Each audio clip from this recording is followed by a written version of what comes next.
আসসালামু আলাইকুম। সবাই কেমন আছেন? আশা করি খুব ভালো আছেন। আলহামদুলিল্লাহ আমিও ভালো আছি। ইতির রান্নাঘরের গল্পে আপনাদের সবাইকে স্বাগতম। দেশ ও দেশের বাইরে থেকে যারাই আমার ভিডিওটা দেখছেন সবাইকে অনেক অনেক শুভেচ্ছা ও ধন্যবাদ। আজকে আমি সকাল সকাল চলে যাচ্ছি আমার চাচার সবজি বাগানে, গিয়ে দেখি কি কি সবজি পাওয়া যায়। গাছে ভালো কয়েকটা বেগুন ছিল, আমি কয়েকটা বেগুনই নিয়ে নিব। আজকে আমি অল্প রান্না করব, তাই অল্প সবজি নেব। বেগুন গাছগুলো প্রায় শেষের দিকে, এখন এগুলো উঠিয়ে আবার নতুন গাছ লাগাবে। এখানে আবার নতুন সবজি লাগানো হবে। আমার চাচা খুব শখ করে এই গাছগুলো লাগায়, যাতে সবাই আমরা মিলে সবজি খেতে পারি। তার অনেক ভালো লাগে এগুলো আমরা নিয়ে যখন খাই। আমার চাচা সবসময় বলে, যাও আমার ক্ষেতের থেকে যা যা সবজি লাগে তোমরা উঠায় নিয়ে এসে খাও। আমরা যখন যার যেটা প্রয়োজন হয় আমরা এখান থেকে নিয়ে খাই, নিজের ক্ষেতের মতো। দেখেন, এটা 12 মাসি সিম গাছ। এই যে ফুল আসছে, এখন আবার সিম হবে।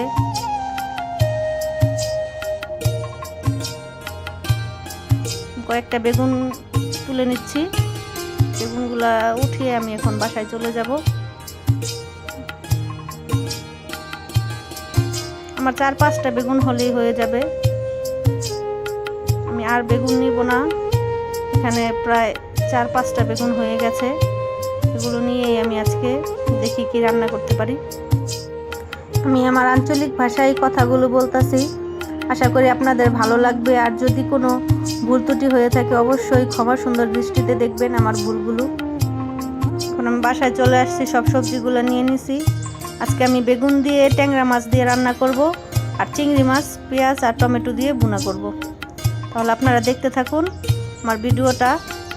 অবশ্যই প্রথম থেকে শেষ পর্যন্ত আমার ভিডিওটা দেখবেন। আর যদি আমার ভিডিওটা ভালো লাগে অবশ্যই চ্যানেলটা সাবস্ক্রাইব করে দিবেন। একটা লাইক করতে ভুলবেন না। অবশ্যই কমেন্টে জানাবেন আমার ভিডিওটা কেমন লাগলো। আর আপনাদের আত্মীয় স্বজন বন্ধু বান্ধব সবার কাছে আমার ভিডিওটা অবশ্যই শেয়ার করে দেবেন। এখানে আমার আলু আর বেগুন কাটা হয়ে গেছে। আমি চিকন চিকন করে বেগুনগুলো কেটে নিয়েছি, কারণ যেহেতু ট্যাংরা মাছ দিয়ে রান্না করব। আমি এক এক করে সবগুলো সবজি কেটে নিচ্ছি। আমার সবজি কাটা হয়ে গেছে। এখন আমি চিংড়ি মাছগুলো কেটে নেব।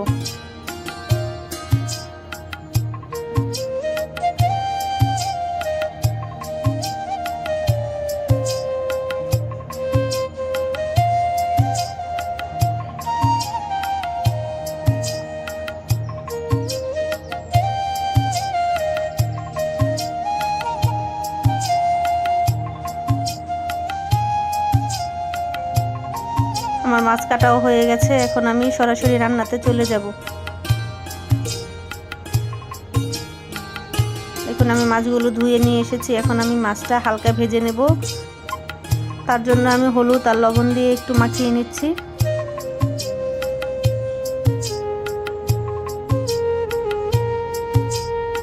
আমি কড়াইটা বসিয়ে দিয়েছি। এখন আমি মাছটা হালকা করে ভেজে নেব। বড় চিংড়ি মাছ হালকা করে ভেজে তারপর ভুনা করলে সেই মাছটা খেতে খুব ভালো লাগে আর খুব সুন্দর ঘ্রাণ বের হয়। দেখেন, আমি মাছটা ভেজে নিচ্ছি। আমার মাছটা ভাজা হয়ে গেছে। এখন আমি মাছটা নামিয়ে নেব। এই তেলেই আমি এখন ট্যাংরা মাছগুলো ভেজে নেব।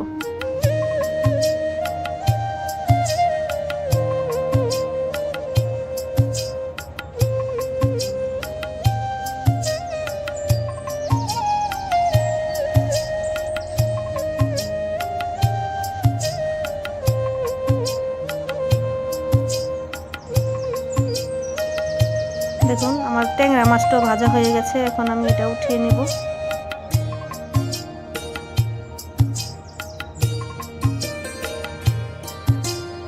এখন আমি আরেকটা কড়াই বসিয়ে দিলাম চিংড়ি মাছগুলো ভুনা করার জন্য। এখন এর মধ্যে দিয়ে দেব পেঁয়াজ কুচি। পেঁয়াজ কুচিটা আমি একটু তেলের মধ্যে নেড়ে নিলাম। এখন দিয়ে দেব লবণ স্বাদ মতো। লবণটা দিলে পেঁয়াজটা তাড়াতাড়ি ভাজা হয়ে যায়।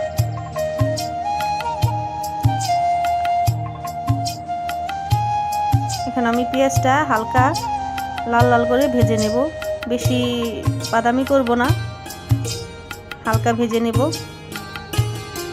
দেখুন আমার পেঁয়াজটা হালকা ভাজা হয়ে গেছে। এখন এই যে কয়েকটা টমেটো দিয়ে দিলাম, আর দিয়ে দিলাম কয়েকটা কাঁচামরিচ কেটে। এখন এটা আমি একটু ভালো করে ভেজে নেব। পেঁয়াজটা হালকা ভাজা হয়েছে। এখন আমি দিয়ে দেব একটু আদা রসুন বাটা। আদা রসুন বাটাটা দিয়ে আমি হালকা একটু ভেজে নেব, যাতে কাঁচা গন্ধটা না থাকে।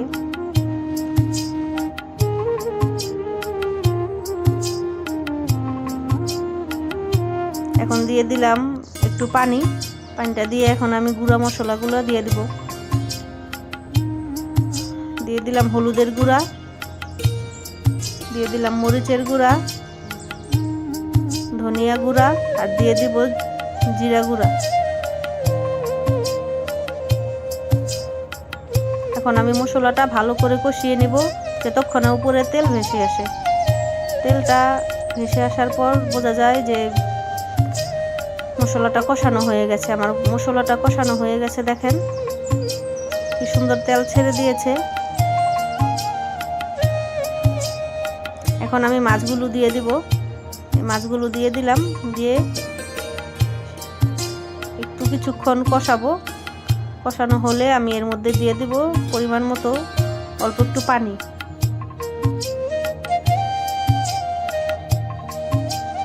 বেশি পানি দিব না, অল্প একটু পানি দিয়ে দিলাম, যেন মাছগুলোর ভিতরে মশলাটা ভালো করে ঢুকে যায়। এখন আমি রান্না করে নেব। দেখুন আমার চিংড়ি মাছ রান্নাটা হয়ে গেছে। এখন আমি ধনেপাতা দিয়ে একটু নেড়ে চেড়ে আমি তরকারিটা নামিয়ে নেব। আপনারা ওইভাবে রান্না করে খেয়ে দেখতে পারেন। আমার পরিবারের সবারই এমনভাবে চিংড়ি মাছ রান্না করলে সবার অনেক ভালো লাগে, সবাই অনেক পছন্দ করে। আর আমার মেয়েদের তো অনেক পছন্দের এই চিংড়ি মাছ ভুনা। এখন আমার তরকারিটা হয়ে গেছে। এখন আমি ট্যাংরা মাছের তরকারিটা রান্না করব। ট্যাংরা মাছের তরকারিটা আজকে আমি কষিয়ে রান্না করব না, আমি সব কিছু একবারে মেখে তারপর তরকারিটা বসাই দেব। তার জন্য আমি দিয়ে দিলাম প্রথমে পেঁয়াজ কুচি, তারপর দিয়ে দিলাম কাঁচামরিচ, হলুদের গুঁড়া, মরিচের গুঁড়া, আর সামান্য দেব ধনিয়া গুঁড়া।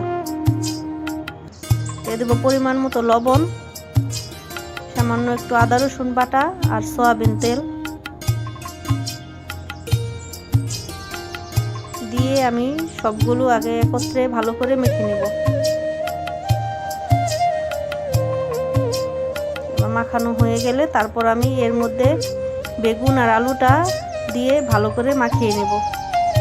এভাবে মেখে তরকারি রান্না করলেও খুব ভালো লাগে, কিন্তু আপনাদের সবজিটা ভালো করে মাখাতে হবে।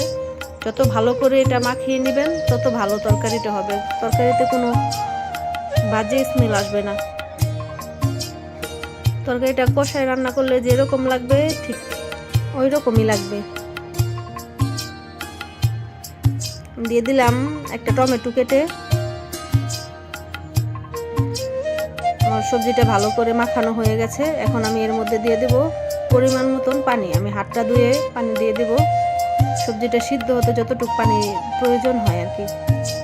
আমি তরকারিটা তেমন একটা ঝোল ঝোল রাখবো না, আমি মাখা মাখা করে তরকারিটা রান্না করব আজকে। দেখেন আমার তরকারিটা বলক এসে পড়েছে।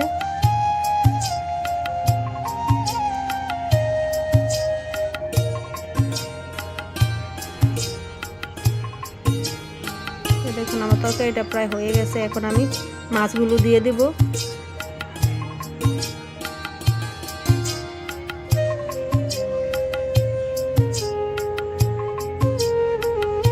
মাছটা দিয়ে আমি 2-1 মিনিটের মতো চুলায় রাখবো। দেখুন আমার তরকারিটা হয়ে গেছে। এখন আমি ধনেপাতা দিয়ে তরকারিটা নামিয়ে নেব। আমার আজকের রান্নাটা আমি এখানেই শেষ করছি। যদি আপনাদের ভালো লেগে থাকে অবশ্যই আমার চ্যানেলটা সাবস্ক্রাইব করে দিবেন, আর বেল আইকনে অবশ্যই ক্লিক করবেন আমার নতুন নতুন ভিডিও পাওয়ার জন্য। আপনারা সবাই আমাকে বেশি বেশি সাপোর্ট করবেন। আমি যেন আমার লক্ষ্যে পৌঁছাতে পারি। অবশ্যই আমার জন্য সবাই দোয়া করবেন আর আমাকে বেশি বেশি সাপোর্ট করবেন। সবাই তাহলে ভালো থাকবেন। আবার আরেকটা ভিডিও নিয়ে আসবো আগামীকাল। সবাই ভালো থাকবেন। আল্লাহ হাফেজ।